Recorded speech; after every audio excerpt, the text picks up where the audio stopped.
Hey YouTube, this is my bike check. Start from the back. This is a Colony red rim with Primo black spokes, and I think it's a Fuse 9 cassette with a 9-tooth driver hub.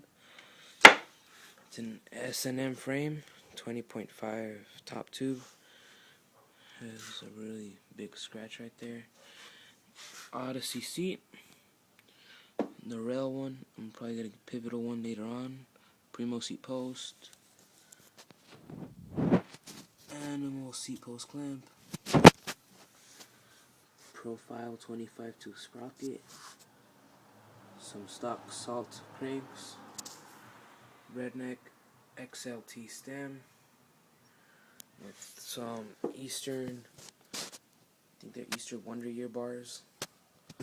With some Eastern Flyer Fugui grips. The barns that came with the grips. Some white Odyssey 41 thermal forks, dirt forks. Odyssey has your like complete front wheel.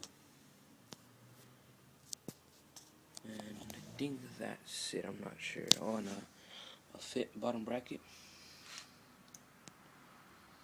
The bars are 8.5 inch rise, 28 inch width. And that's my bike check.